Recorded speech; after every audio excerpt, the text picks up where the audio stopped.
Well, official welcome to everybody. Really grateful to be here with you all, and especially with Sandy Croft, who happens to be, I think I said in my email that I sent out, she's the second chapter in my new book, Inside Out Transformation. And she's the second on this book series, interview series, whatever I'm calling it these days. So really grateful, Sandy, that you're here with us today. And just wanted to give a little bit of an official introduction to you before I start grilling you about all things business. If that's okay. So it's funny, you know, when I was reading your bio and thinking about when's the first time I heard Sandy, I came across the principles back in 2010, the 3 principles by Jamie Smart. And you may not remember this, but he interviewed you very early on, and he put these CDs out once a month. I mean, back in 2010, there was nothing like this available. It was really hard to get a hold of any sort of resources around the 3 principles. And yeah, I bought the CD, and I remember listening to you talking to Jamie, and I listened to it quite a few times. And I remember you talking about, and I'm going to ask you a little bit about that, but you know, talked about your history, how you came across the principles and all that sort of thing. So we might dig into that a little bit. That was my first connection with you, Sandy, all those years ago. So I know you used to work as a mental health counsellor before you moved into working with organisations and businesses. And today you focus on working with Fortune 100 executives, leadership teams and groups. And you're also a co-author of a book, The Invisible Power, Insight Principles at Work, co-written with Robin Charbit and Ken Mann. Right. Ken's in the book too. It's a great book. I would highly encourage and highly recommend that book too. Really, really good. So one of the things I found very interesting about you is the net zero energy home that we were just been talking about, that, weren't we, that you built with your partner. I just thought, oh, that's really curious and interesting. But today we're here to talk about transformation and businesses and leaders. And so if it's okay, let me just ask you about a little bit about how you came to the principles, the 3 principles, because not everybody will have heard of the 3 principles who are listening to these recordings, I hope, on some level. So I'd love to hear how it changed your practice, and why, what was it about the principles that had you change the way you work? Yeah, great. Well, thank you, Sheila. Thank you for writing the book. Thank you for asking me to be a part of the book, and thanks for this opportunity. It's always a pleasure to talk to people who are learning, interested, and growing in this understanding. Because typically mostly I work with business people who like, what do you got to say to me? You better convince me that I should listen to you. So nice to have a bunch of smiling faces.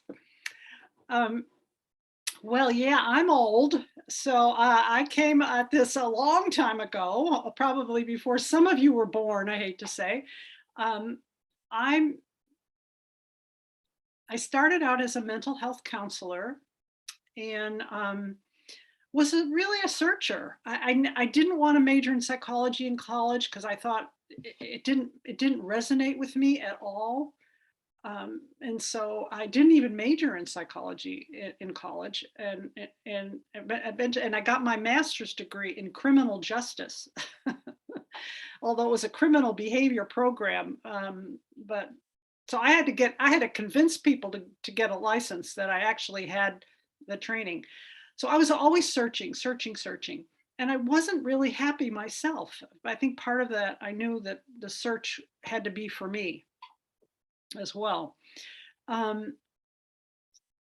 Eventually, I went on a Outward Bound experience. I don't know how many of you know what Outward Bound is, but it's essentially a wilderness survival program where they take you out into the wilderness and like dump you, and you have to fend for yourself. And I found that program transformational. And so I decided I was going to quit my mental health counseling job and become an outward bound instructor. Because the one thing that I got from that outward bound experience was that I was stronger than I thought I was. And that, like, that's interesting. You're stronger than you think you are. But I didn't make the connection to the rest of my life. So I'm becoming an outward bound instructor, but I couldn't afford the tuition. So I had to stay in the field. And I happened to get hired at a place that worked with teenagers who had run away from home or had been thrown out of their house, doing family counseling. And luckily for me, the woman in the office next door to me had been listening to Sydney Banks. And what I noticed was that her clients would leave her office smiling, and the families had their arms around one another. My families were leaving my office in tears or fighting.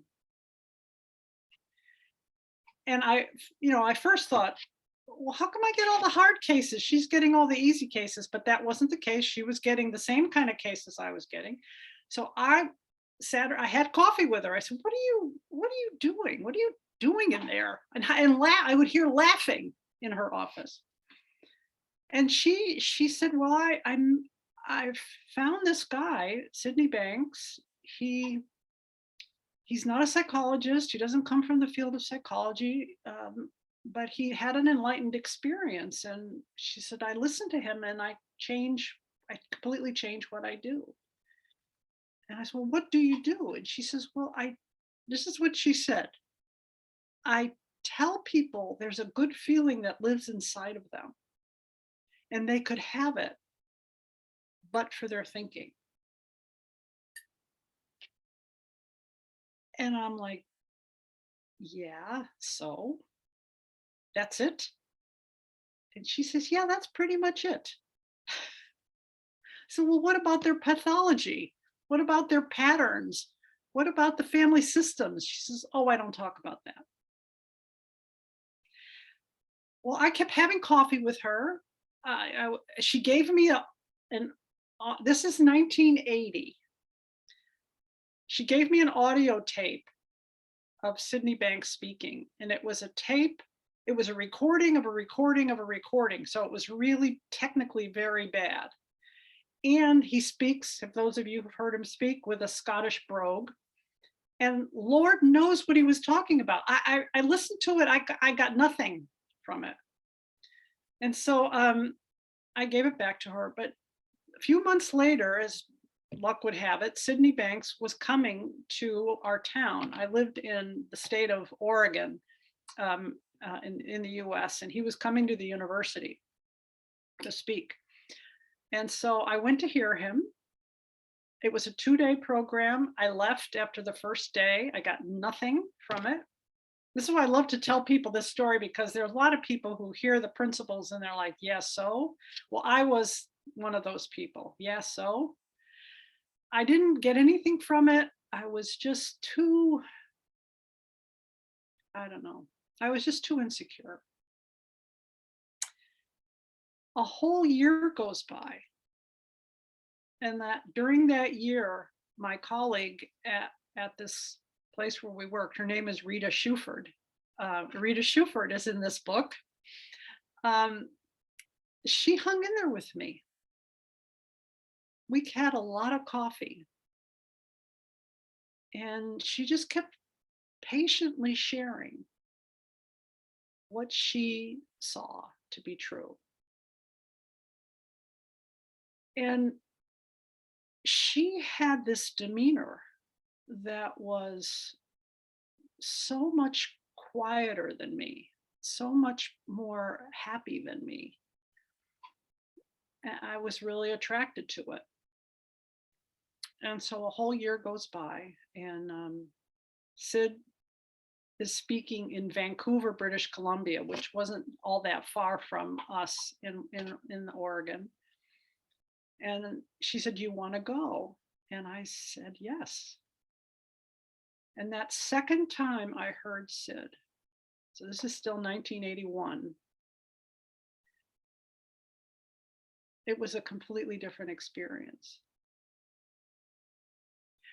But I really didn't understand most of what he said, except one sentence. There's one sentence that he said that resonated so deeply in me. It was one of those moments when you hear something and you feel it through your whole body. I knew it was true. And that sentence was, "You live in a world of thought." Now, even though I knew it was true, I really didn't know what it meant. And so I just kind of left and I went back to my life and I thought, okay, I know this is true. You live in a world of thought, but what does that mean? What is that going to do for me? And it would come to mind over the next several months, but I couldn't grasp it. And then one day I just had my own insight about it. And in my insight, really, I was feeling really miserable and but I had to go to a class that I'd signed up for. It was a woodworking class. I had to go because I signed up for it and I paid for it. So I was going to go, even though I felt miserable, really depressed, really upset, really angry at the world. I go to this woodworking class. It's 3 hours long. I come out feeling fantastic. And it hit me. Oh my God. I have exactly the same life. Nothing's changed. I felt terrible. Now I feel fantastic. It must be thought. That's it. That's what Sid meant. You live in a world of thought. Oh my God. Well, that insight, that moment of, wow, it's happening. You're feeling, you're thinking. That's it. Was so profound for me that it really changed things for me. And then I just wanted to learn more and more and more. And so for the next 20 years, I shared this understanding as best I could in a variety of mental health settings, the jail, I worked in the school system. I had a private practice. And then in the year 2000, I had an opportunity to work with a business, and I just so enjoyed it. And I felt like it was kind of just a good fit for me. And so ever since 2000, I've worked pretty much exclusively with businesses and business executives. And I gave up my mental health counseling practice and my license and all that, so I don't do that anymore. But that same insight, I think in many ways, it's like my only insight in 40 plus years, but I just keep having it deeper and deeper and deeper.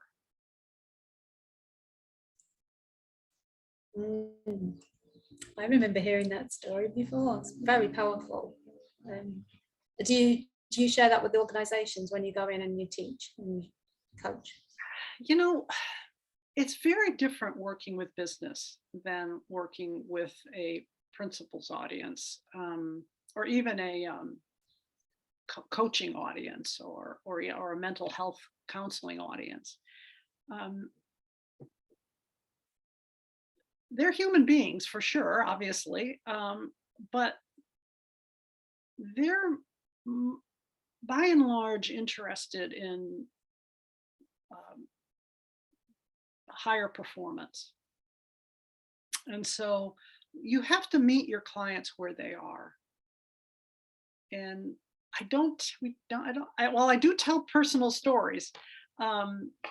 It's the rare business group that asks me, how did you get into this understanding? It happens every once in a while, but it's rare. And so I don't generally share it unless I'm asked.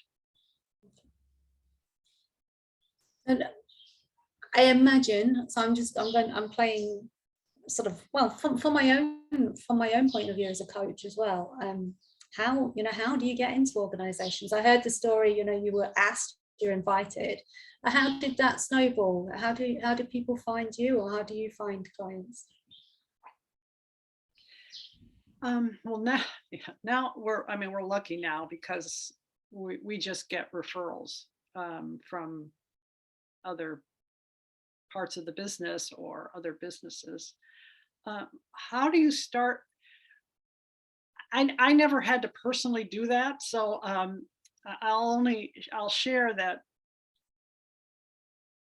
I think one of the ways that you can interest business is if you can find out what they really are looking for. I think sometimes the mistake we made is we tell people what we have to offer. And like, for example, we'll say, I think early on in even Insight Principles history, the company Insight Principles, we would go into companies and say, well, we can teach you how to use your mind better. And they're like, I use my mind really well, thank you very much. I run a multi-million-dollar, billion-dollar company. What do you, thank you. I know how to use my mind. And so we took a completely different tact, which is, what do you need? What do you struggle with? What are you trying to do? What's getting in your way? And you listen to that and ask a lot of questions. And with that, you discover that there is you discover there's something they don't see, that if they saw it would really help them. Or you discover that the CEO or the leader you're talking to really does see something, but can't communicate it. Can't get it across to his people or her people. And then there you have some business people who are absolutely clueless about the human part of business, about the fact that they're working with human beings. Absolutely clueless. Now, some of those people, when you pique their curiosity, they're like, oh, really? Oh, tell me more about that. And others are like, not interested. I don't care. Yeah, they're people, but I don't care about that. So those are the people you're not going to help because they're not interested. But now we really do spend a tremendous amount of time listening and finding out what people need. What are they looking for? Because the principles, once you understand how your mind works, there's nothing you do in life that doesn't involve your mind. So it's like I think I said in your book, it's like an all-purpose cleaner. It's an all-purpose solution. So it doesn't matter to us where we start or with what issue they're struggling with. It doesn't matter, but it matters to them. It really matters to them, and they want to be sure that we understand it and we get how they're struggling. Yeah, no, I really hear that. It's pretty much the same as working with a one-to-one client, really, listening to what they need, what they want, what they're struggling with, and what they're not seeing, and then going in and saying, yeah, we can help you with that. That's what I heard you say. Yes, absolutely. Yeah, makes sense. If you're starting out brand new in the business world, if you've never worked with a business before, I think it does help for you to get out and interview people, just without any ulterior motive, you're just really gathering information. And most business people will do that.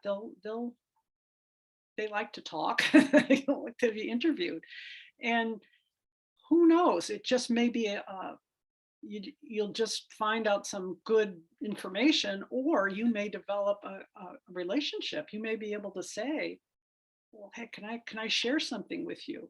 And it may turn into something, but when you're first starting out, it really does. There's a lot of legwork involved in just listening to people. Yeah, I get that.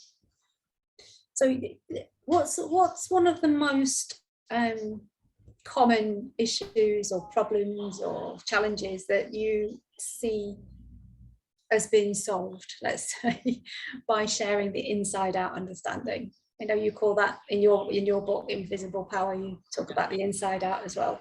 And have you got a story to share around that too? Yeah. Well, what they say their problem is, and what I would say their problem is, are two different things. What they often come to us with very practical, if you will, problems, like, well, we have to cut a third of our workforce.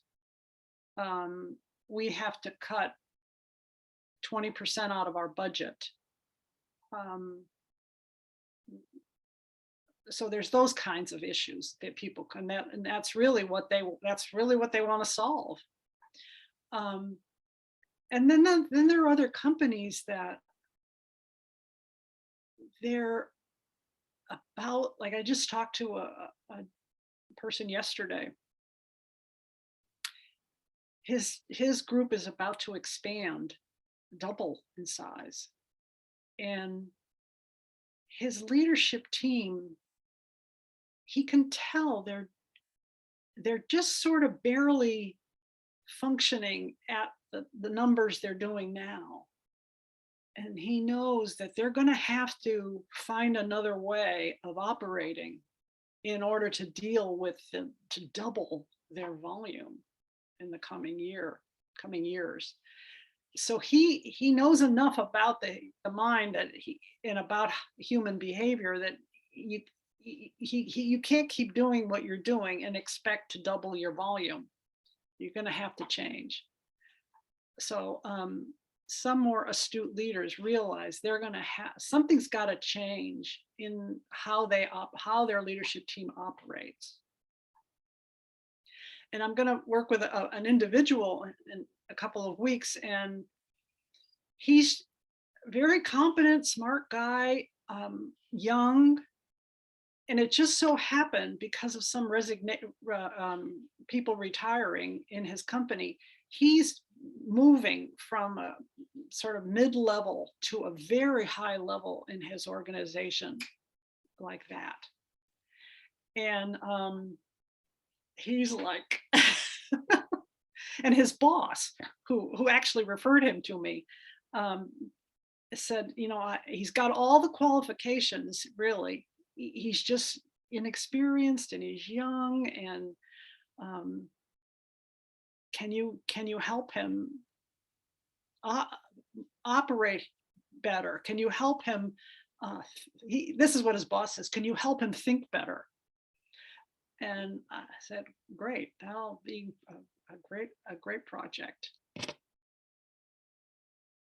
So there's all kinds of things that people come with. Like I said, sometimes they know it's a human dimension opportunity, that there's something that has to change within the minds of their people. And sometimes they think it's a technical or analytical problem that they just have to solve. Okay, thank you. I am aware of the time, we're halfway through, so I'd love to open it up for anybody who wants to ask a question, share anything with Sandy or me. You can do that by raising your hand in the reaction, not raising it in the reactions. You'll find a place to do that in the reactions button at the bottom of your screen. So if you want to raise your hand and come on and ask a question, speak to Sandy, please do that now. And if not, I can carry on chatting, asking questions and seeing what else. But please do feel free along the way to speak up. Love to hear from you. There we go. Somebody's there. Great. Chris, would you like to unmute yourself? Yeah. Hiya. Hi, Chris. Hi. I was wondering, Sandy, if when you kind of start out with a client and, you know, like you just said, there might be a case of where you can help them think more clearly about a role or a situation. Is there a place, like a foundation, where you start, or a particular thing that you share about the mind first? That's a great question. Great question. And, you know, again, this is off after I've already had a lot of dialogue with them about what they're looking for and how they want to change. So I feel like I have a good sense of this person and where we're starting and what they're curious about. Once I get that foundation, I almost always start with beginning to have a dialogue about principles and what it means to have principles. Again, and I define principles because people often use that word to mean a lot of things, like the 10 principles of good parenting or the 9 principles of effective leadership or whatever. But I want to help them see that no, actually, I'm going to talk about a principle in a scientific way. So these principles meet the criteria of a scientific principle. They're constant, so they're always true. They're explanatory, they explain phenomenon, and they're predictive. When a principle, a principle, you can predict what's going to happen. So, you know, people, I ask people, do you know what I mean by principle? When I describe and explain it, is there a principle that comes to mind that you can think of? And most people think of gravity, like, I guess gravity. Yeah, gravity.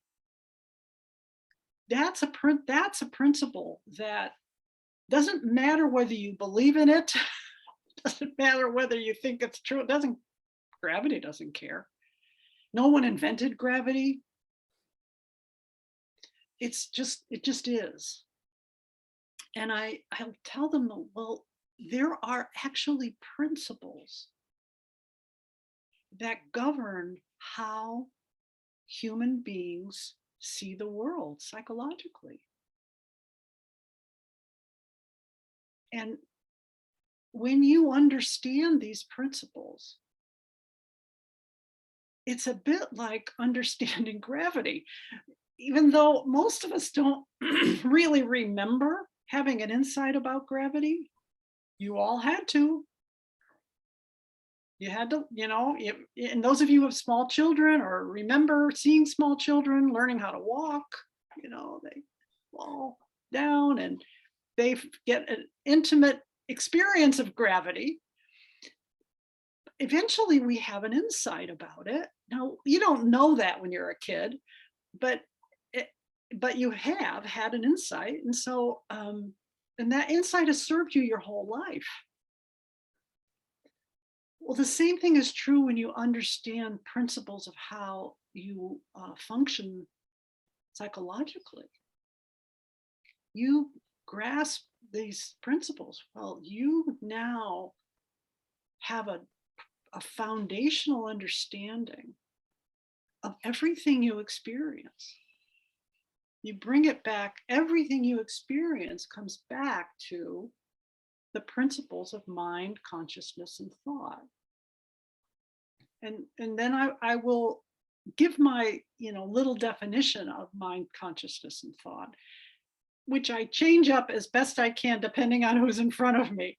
As you know, no one has nailed the definition of mind, consciousness, or thought. No one, not even Sid. You read Sid books, he'll say it one way, and then you'll hear a recording, he'll say it a different way.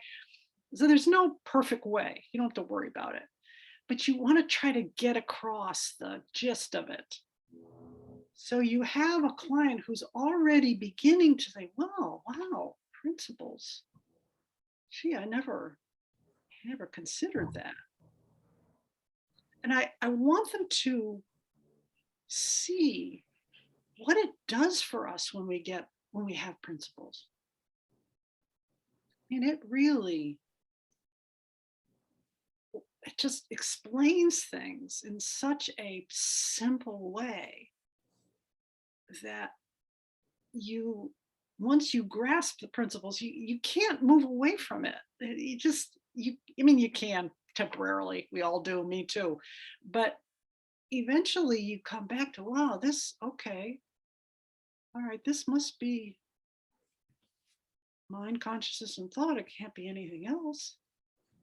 Yeah, but it looks like it's the traffic. Yeah, but it looks like it's my boss. Yeah, but it looks like it's my spouse. Yeah, I know it looks that way, but it's not. Remember, there's principles. So that's how I start. It can sound a little abstract. I mean, yes, it sounds a little abstract to people. And so I do my best to make it ordinary and use a lot of, I draw pictures. I can't draw, but I draw pictures. They're ridiculous pictures. But I do whatever I can to help people see that there's something you can fall back on. Always. It's always operating. So that's where I start, Chris. That makes sense? Yeah, it does. Yeah, that's great. I guess, yeah, that makes a lot of sense. And I think like what comes to mind for me, what I'm curious about is, so is the process of you working with someone, like whatever comes up, whatever problems or challenges, you keep kind of referring back to the principles? Yeah. Yeah, I do. I do. And as Sheila said, I do use the phrase inside out, outside in. I use that a lot with my clients, and so they'll share an issue or a confusion or an exception, and I'll say, okay, well, let's look at it. Let's see if it's really outside in. Let's see if it's really the source of your problem. Let's have another look at that. And so we'll we just keep, and they constantly come up because, your life, my life too. It looks like the external world is doing it to me. I mean, it does, even this morning, So it's not like I'm immune from that. So, but when we look at it, when we honest to God look at it, like, oh yeah, okay, it's not outside. All right. Yeah, that's great. Thank you so much. You're welcome. Thank you, Chris. That was a great question. Anybody else? Yeah, Dagfinn, go for it. Hello, thank you. Dagfinn from Norway here. Hi. Hi. It's maybe a silly question, and excuse me for my bad English, but I want to ask anyway. Because when you're talking about how to talk about this understanding, would it be wrong for me to say, I say this because in my mathematics at school, I was not good, but when I learned that formula, I could take it all. Can we say this if it's like when you are understanding the formula in mathematics, it's like the same in when you're understanding the principles? Would that be wrong? No, I love it. I think there's many metaphors. I would call that a metaphor. Many metaphors to get this across to, and that fits for me. There's a logic to a formula. and it's impersonal. It's just the formula. No, it's not it's not right or wrong or good or bad. It's just the formula. And once you understand the formula, it's like a recipe. That's another metaphor. Yeah. You understand the recipe, you can make the cake. Because I have used it a few times, and it was it's like that. Then I understand. Love it. Love it. Thank you. Yes. I may steal it. Great. Wow. Yeah, cool. Thank you, Delphine. That's a great question. I have another, while we're waiting for somebody else to put their hands up, what just struck me, and you said to us before everybody entered the room, you're very practical. You're teaching the principles, you're sharing the principles. You feel like you're very practical compared to, comparing is not a great term. So I'm curious in business, and I know when I say that, it's like business is made up of people. I get that, like they're individual people, but just curious in that environment, in a corporate environment, for example. Given that this is a spiritual understanding, a psycho-spiritual understanding, how does that work? Yeah, how does that work? Do you speak about that side of it? Yeah. Yes, I mean, I do personally, and all of us do. But again, spiritual means a lot of things.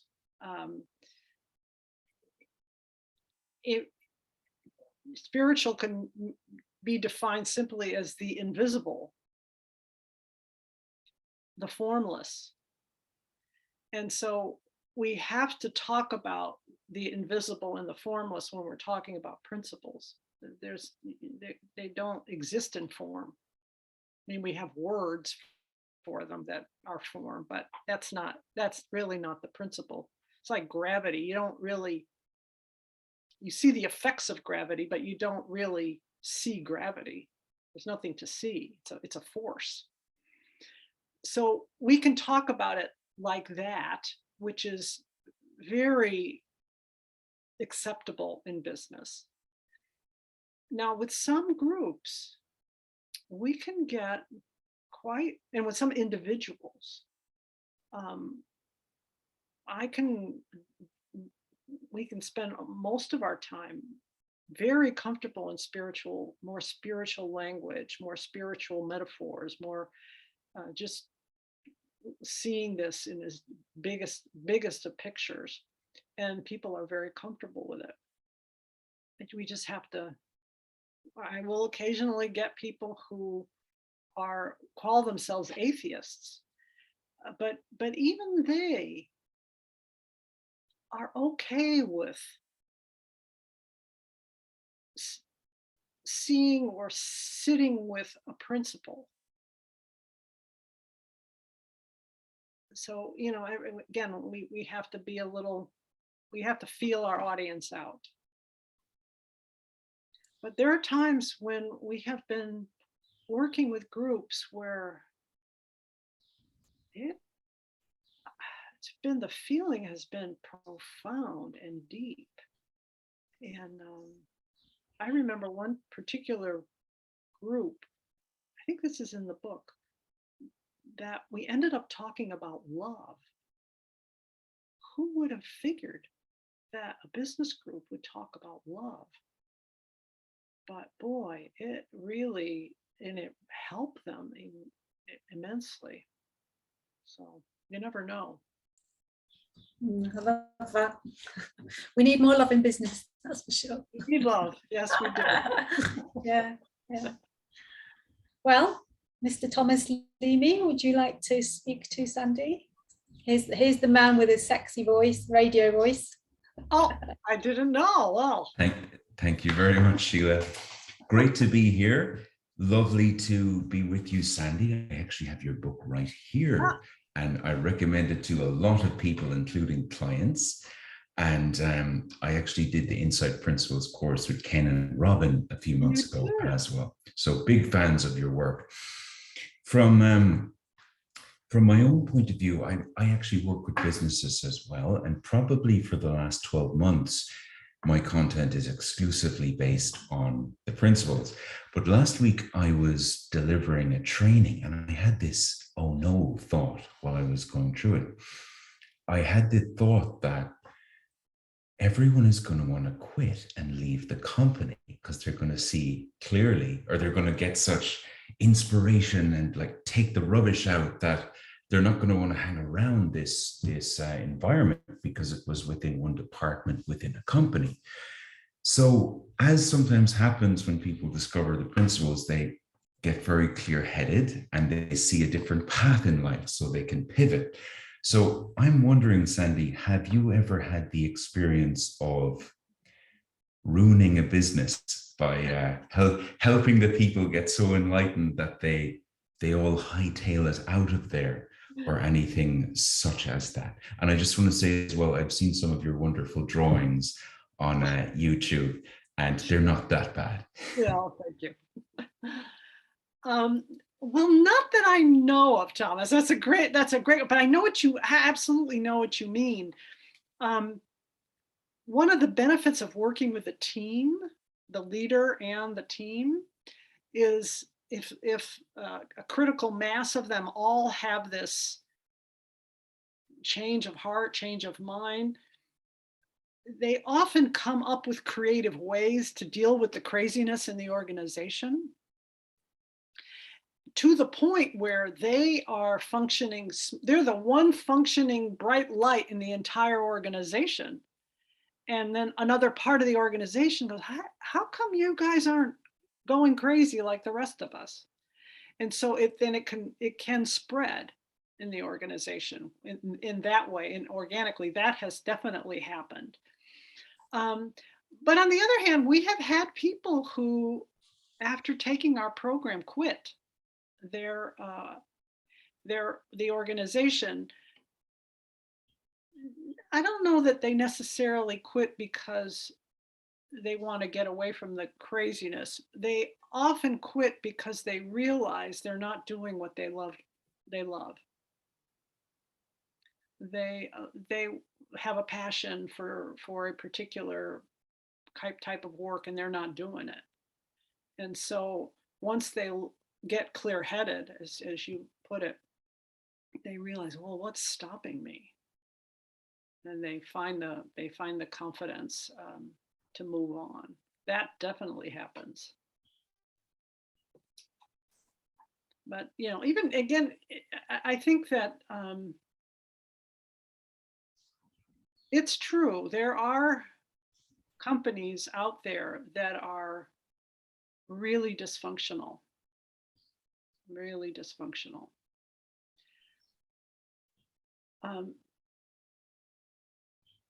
You can maintain your sanity in a dysfunctional system if you know how your mind works.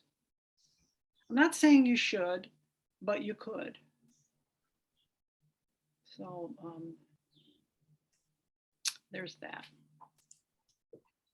So don't let it stop you from inspiring and having people get the kind of mental clarity that you get when you understand how your mind works. Don't stop. Yes, absolutely. Thanks so much, Sandy. That's very helpful. And I certainly won't let it stop me, because I'm seeing the results or the impact that it's having.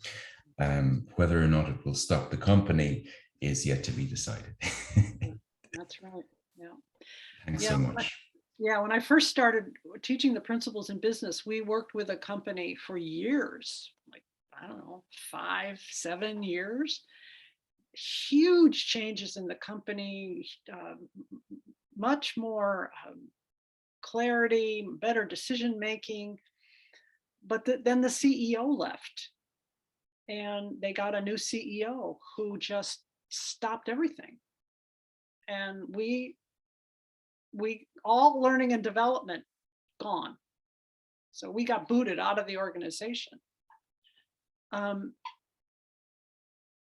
But we we ended up coming back a number of years later, and people said what they learned from about the principles just helped them so much during that period where they had a new CEO who essentially just blew up all the mechanisms, all the systems and structures that they had put into place, but they still had their understanding, so they were fine.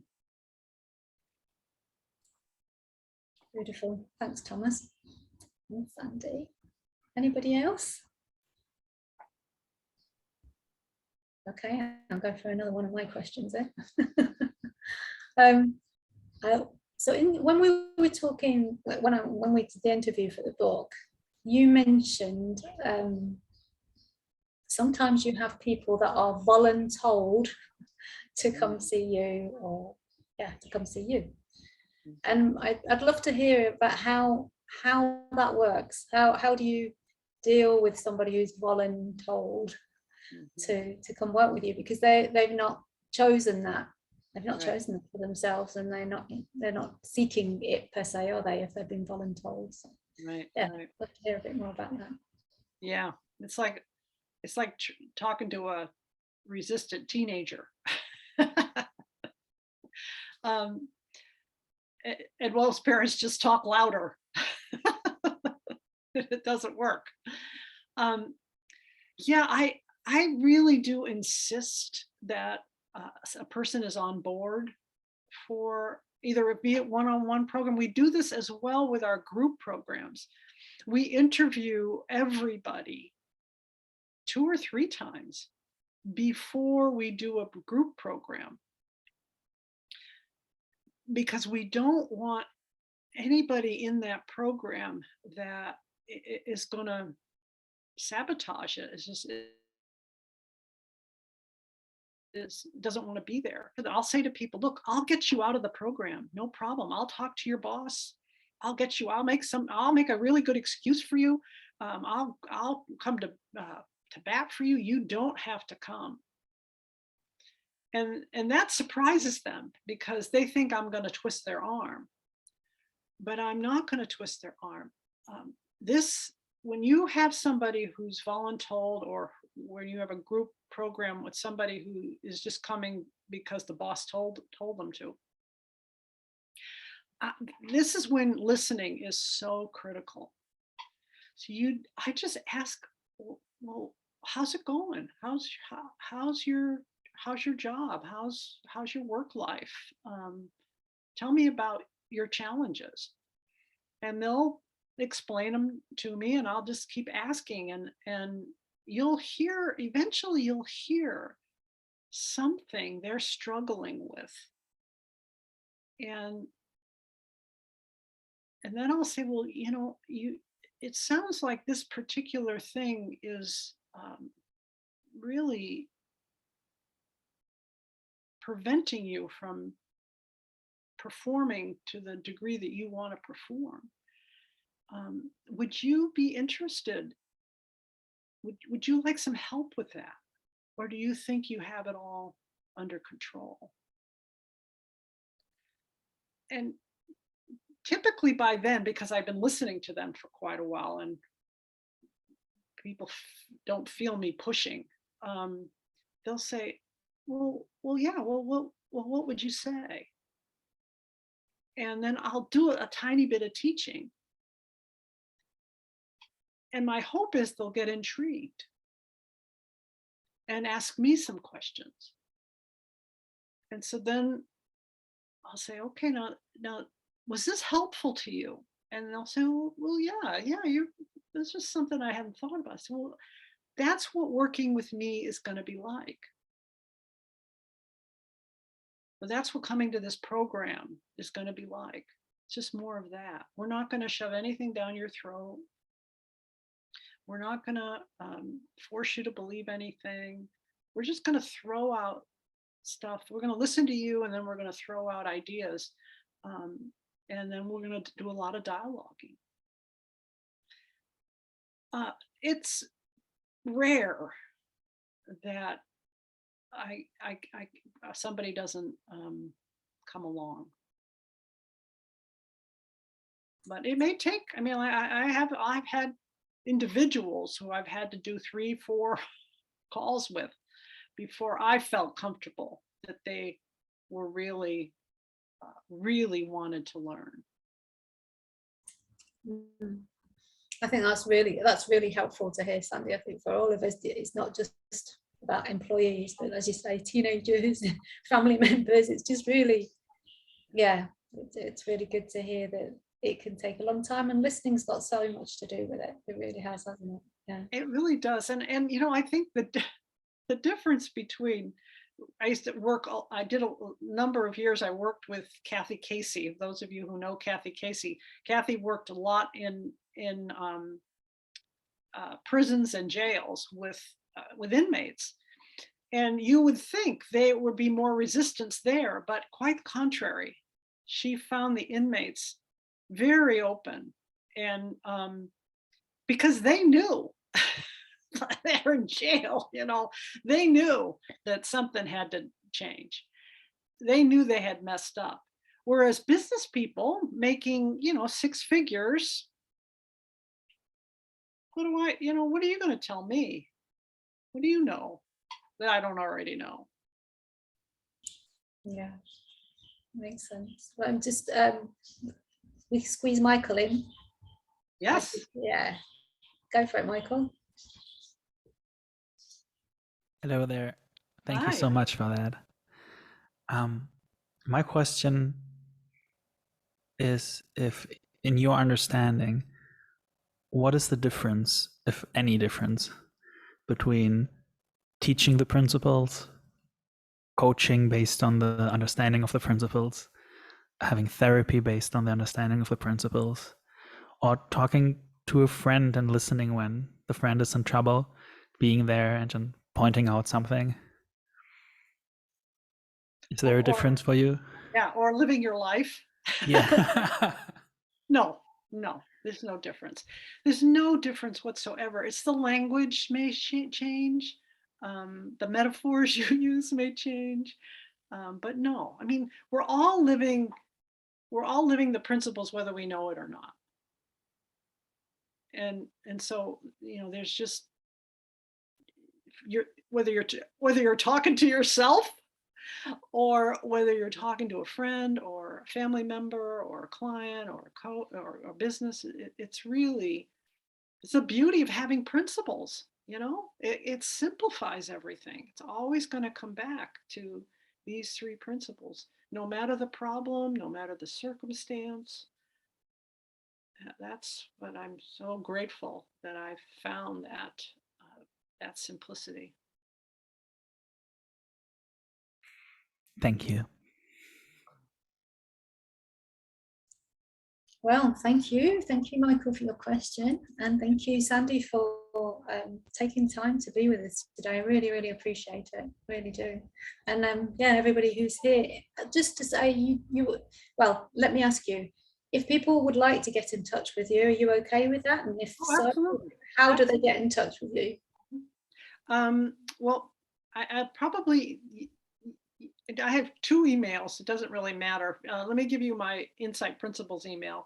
It's sk@insightprinciples.com. I'll share that in the email when I send out the recording, hopefully tomorrow, and probably under the video as well, if that's okay. Yeah, cool. Great.